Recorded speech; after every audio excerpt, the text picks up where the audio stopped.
This building was built in 1929, originally as a commercial office building. The Webb family was so generous to turn this building over in the mid-1930s in honor of their son. That was Earl Webb Jr., and the library is named after him. People say it's like a library ought to be, or like the libraries they remember growing up. It's really an experience to be here late at night with the lights off. It gets dark, and if you're alone in the building, it is kind of eerie. The place definitely has a presence. The building has a history as being haunted. The previous director, she would swear that she could come in some mornings and books would be on the floor. The director asked me if I wanted to work here, and she just looked up at me and she said, "Oh, by the way, the library's haunted.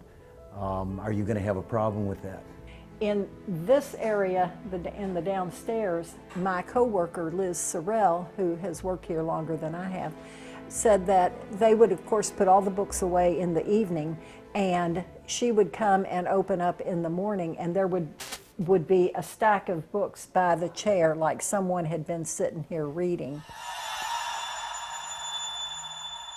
Most recently, one of the gentlemen in the Town of Moorhead's Public Works Department and one of his co-workers was working in the basement after Hurricane Dorian.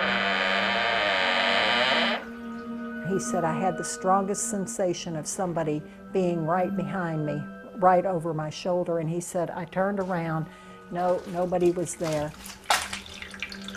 He said, "We heard something hit the water in the back." And he said, "I turned the flashlight around, nothing was there." They kept working, and shortly afterward, he heard something in the other corner of the building behind him. He turned around with the flashlight, nothing was there again. It's a cool old building, isn't it? We do have a large number of investigations that take place. Okay, guys, we got to make sure that one team has a camera. I'm just pulling out some of my stuff here. K2 meter, voice recorder, temp gun. My name is John Flanagan. I'm a paranormal researcher. My name's Edna Mae Flanagan, and I'm a co-founder with John Flanagan of Chasers. We've been studying the building for 7 years. My name's Bonnie Jones. I belong to PTPI, which is Piedmont Triad Paranormal Investigations. We're going to be splitting up into 2 groups since there's so many of us tonight. Every time we come, we usually get some activity. Most of the time we get a lot of activity. All right, if there's anybody here. Supposedly there's a ghost, a little girl, in the children's room. Bonnie has a couple of flashlights sitting on the shelf. If there's any children here, if you touch the lights, you can make them light up. Whoa. No, there's no remote control to them. They responded to our questions very immediately. Can you do it again, please? Thank you. We were in a child's environment. So you're a child that likes to read, huh? It's somewhat exciting when you feel like you have asked a direct question and got a direct answer.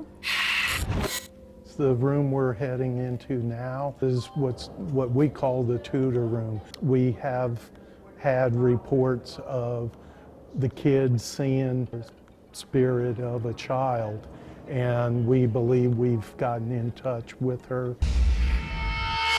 Abigail, is that you? Yes. Thank you.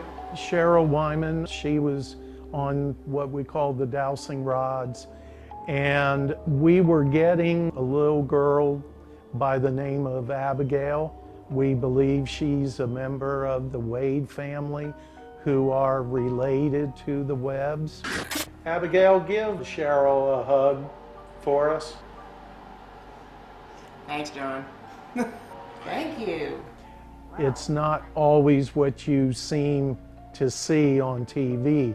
There's places in here that I feel that there is activity. There's nothing evil or malevolent here.